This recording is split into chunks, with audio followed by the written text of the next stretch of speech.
All right, so get this. We're diving into something you don't see every day.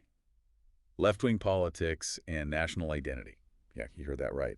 We've got this Jacobin article, really got the wheels turning. Can you be, like, a hardcore leftist A&D, a flag-waving patriot?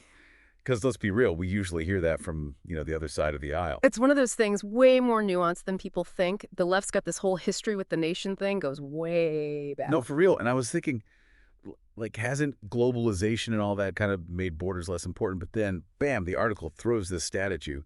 Almost 89% of people globally, they're proud of their home turf. Like, what? So clearly, national identity, it's still got a grip. Oh, absolutely.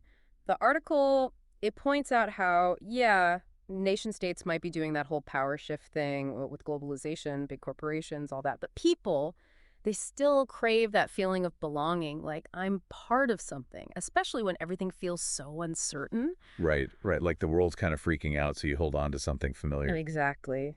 And the article even calls it this liquid modern world, everything's shifting, nothing's stable. So yeah, people cling to their national identity like it's a life raft. Okay, I see what you mean. It's like the more things change, the more we want something solid to hold on to. Kind of ironic, right? Countries might be less powerful on the world stage, but to your average Joe, that sense of belonging, still huge. Totally. And that's where the left's history with this whole national identity thing gets interesting. Because believe it or not, the two are like intertwined from the get-go. Think French Revolution. Oh, right. Okay, when you say intertwine, you mean like the very concept of left-wing, right-wing that all popped up at the same time people were like, we're a nation now. Bingo.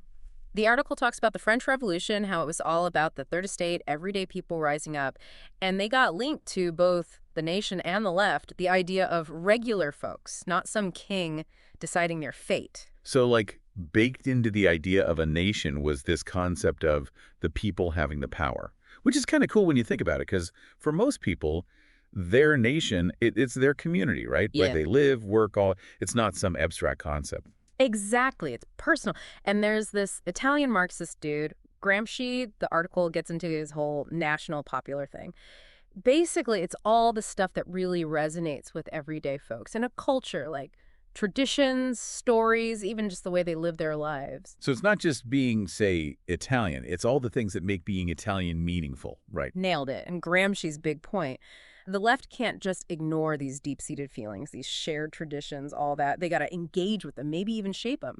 He thought a truly successful left, they got to tap into those things people already cherish about their nation. Instead of being like, national pride, psh, that's so last century. Exactly. More like, hey, we get it. You love your country, and here's how that connects to fighting for a fairer society. It's about reclaiming that narrative, you know? Okay, so instead of acting like loving your country is, like this outdated concept, the left should be like, no, we get it. This stuff matters. Yeah. And here's how it connects to our values. Yes. And they call this whole thing, get this, counter-hegemony. I know, it's a mouthful. Haha, yeah. You're going to have to break that one down for us. All right, lay it on me. Yeah. Counter-hegemony, but like in English, please. Okay, so picture this.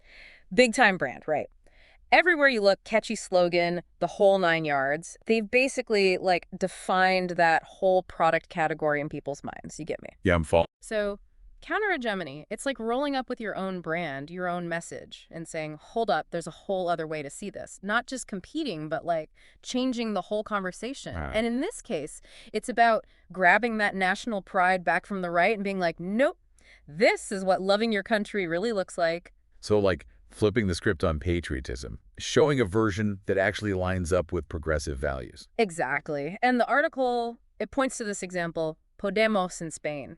You know about them. Yeah, weren't they kind of a big deal a while back? Like a legit left-wing party that actually got some wins? Right. And they did this really interesting thing. Instead of like shying away from national identity, they went all in. We're the real patriots. That kind of thing. Okay, bold move. How'd they pull that off? So they tapped into these values: solidarity, taking care of each other, strong social safety net. Which, when you think about it, that's a lot of welfare states, right? But Podemos, they linked it directly to being Spanish. So instead of letting the right be all like patriotism is bullfights and traditional whatever, they're saying, nah, real patriotism means fighting for social justice, for the working class, for everyone having a fair shot. And because it was tied to being Spanish, it just hit different? Exactly. That's the whole point of counter-hegemony, right? It's not just having the right policies, it's weaving them into a story that gets people fired up, emotionally. But even with all that, the article admits this isn't some magic solution, right? Changing how people view things, especially something as deep-rooted as national identity, that's a tall order. Oh, for sure. It's a long game. They even talk about, like, Berlusconi in Italy, how he used media power for years, shaping that narrative. That stuff doesn't just disappear overnight. It's like turning a cruise ship, right? Takes time. Exactly. And the other tricky part is, even with the best intentions, the left can trip themselves up. Like, if you're always using the rights language, their symbols, even with a different spin, you might actually be helping them spread their message. It's like trying to use someone else's tools. You might not have the same touch. Yeah. And another thing the article warns against, being too abstract. A lot of working class folks, they're the ones most connected to those traditional ideas of nationhood, right? They need something tangible, something they can grasp. You can't just be up there like, nationalism's a social construct, man. You got to meet people where they are. Totally. And it gets even trickier with immigration. That's a whole other can of worms. Right. Because the right love to pull that card. They're stealing our jobs. They're not real Americans, blah, blah, blah. And that's where the left needs a better story. The article brings up Jean-Luc Mélenchon, the French politician. He's got this very inclusive vision of French identity, calls it creolization even. Creolization, that's a new one. Basically, it's about cultures blending, creating something new. Mélenchon's argument is all these different backgrounds, not a threat, it's what makes France, France. I dig it. Instead of fearing change, it's like, this is what keeps things interesting, keeps us moving forward. Right. And get this. His party actually does well in areas with lots of immigrants, so clearly the message resonates. But even then, there's this challenge. Yeah, like, you can try to be inclusive, but still end up saying the wrong thing, What works for one group might totally fall flat with another. Totally. Even when the left tries to use all the right symbols, references, thinking it'll be inclusive, it might not land. Especially with folks from immigrant backgrounds, they might not have those same touchstones, those shared experiences. It's like you're trying to build a bridge, but using materials the other side's never even seen. That is right? actually real recipe for disaster there. But the article, it brings up this other angle. Think about it. Where do a lot of immigrants end up? Working class communities, right? So they're actually surrounded by those national popular things more than we might think. Oh, that's a good point. So their experience of being part of that nation, even if it's different, it's still shaped by those same things. And this whole thing, it's really got me thinking. That's what it's all about. It's messy, this whole national identity thing. But the article really highlights the potential, for the left to say, hey, this is ours too.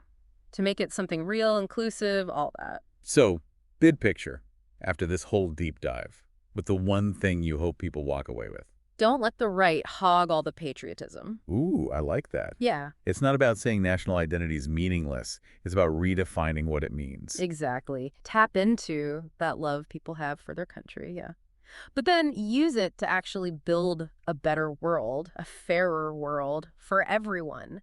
And, the article ends on this question, it really gets you thinking. Instead of asking if our policies are in the national interest, what if we flipped it? Okay, I'm listening. Flip it how? What if we asked, are these the policies that make a nation worth being a part of in the first place? Whoa. Okay, yeah, that's a whole other level. So it's not about fitting into some, pre-made box of what's good for the nation. It's about saying, this is what a great nation looks like, and we're going to build it. Right, it's our values that define the nation, not the other way around. That's powerful stuff. And honestly, it's way more inspiring than just arguing on someone else's terms, Absolutely. It's owning that narrative, that feeling of being part of something bigger, and then using it to actually make a difference. Love it. Instead of just complaining about the world, let's build the one we want. One where everyone feels at home, Couldn't have said it better myself. And on that note, I think we'll wrap up this deep dive. To everyone listening, really think about that question. What kind of nation do we want? Let's make sure our actions match our aspirations. It's on all of us. Until next time, keep diving.